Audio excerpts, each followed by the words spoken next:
Repetitions, dude, that is where champions are born, is when you're able to be consistent over a long period of time. I remember watching a ton of like high school basketball mixtape things when I was the basketball manager and just seeing like, okay, this guy is doing really well and I'm just going to follow his journey a little bit. And that's still something really cool that I love seeing is like people's journey and learning from that and taking notes of like what they must have been doing to get to that point.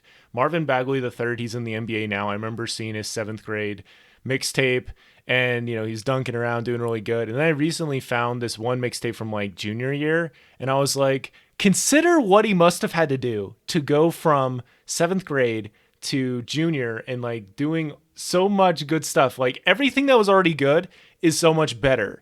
And he was taller, he was stronger. I mean, there's all these different things. And that's because he like kept himself focused and he was okay with repetition. That's such a big part of any kind of success, is like being okay with like those boring days where it's not super exciting, but that you are able to keep going and you recognize that all this repetition is breeding these championship moments. It's making it so those automatically, maybe not automatically, but they like make it basically so that they happen.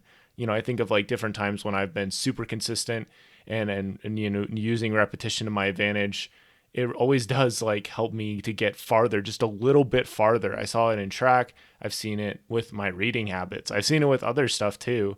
And, scripture reading too. Like you just be consistent and it leads to those championship moments. The private victories precede the public victories. And his story is really cool. And I'll have a link to those two mixtape in the show notes if you would like to listen to it. But like seriously, if you're able to be consistent over that long period of time, it's going to show up. It's going to become very clear in the end what you were doing with that time. There's a really cool quote that I learned about from my basketball days that we would use, and it said, there will come a time when winter will ask what you were doing all summer. And that's true. Winter is 6 months away. It's going to ask, hey, what were you doing with this super ridiculously precious time? Because every single moment of time is just as valuable as any other moment in time, is generally my philosophy. Like those days when I was like 10 years old, playing video games whenever, hanging out and just loving life. I mean, those days are so ridiculously valuable. And so are the days I'm having right now. And those days where I was sick or having a rough time, I mean, those days, it was still the same 24 hours of Dallin, Candland. There was nothing different. It was still me. Like, I've never not been in my own body. I've been in my own body this entire time of my life. There's been times I felt a little bit less connected with myself, but overall, I am still myself. I'm still connected to myself. And I think of different championship moments that I want to have in the near future. They're being created right now with these repetitions. Right now, I'm learning a ton about just podcasting consistently. Like, this is my fourth podcast episode I'm recording today. I did 3 this morning, and I'm probably going to do 5 or 6 tonight, which is crazy, but it's amazing because there's a way to get to where you want to be. And a lot of the time it really is just embracing repetition.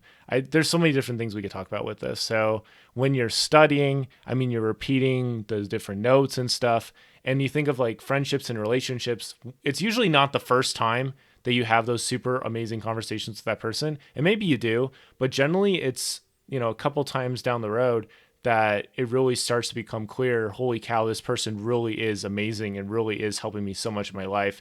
And I need to stick to this person like glue. I need to take all their word as gold. And that doesn't mean that you use all that gold to buy stuff, but that you kind of take it and you're like, okay, this is cool. I'm going to hang on to this. And lately I've been rewatching a lot of like videos that I loved when I was younger, these mixtapes and these other general conference talks and stuff and things that I really did enjoy. And it reminds me like I wanted to have the life that I have right now, really, and how I can still move forward by being good with repetition. It's all about what we are repeating though. If you're like, using Netflix every single day or whatever, and there's not really a rhyme or reason to it, you just are on it all the time, that's going to breed results that you don't want. But if you're able to be consistent at repeating things that are going to lead to good things, it's going to recall, it's going to bring to mind all these wonderful things that you can do, and it's going to push you so much farther along, and you will have those championship moments. So it's not going to be super fun all the time, but it's going to lead to that. So those are my quick thoughts, how repetition breeds champions. And as always, I want to thank you for listening, and definitely check out the other Dallin's Quick Thoughts episodes. I'll have links to that in the show notes. And with that all said, thank you so much for listening. Don't forget to heal today, and it'll be a better tomorrow.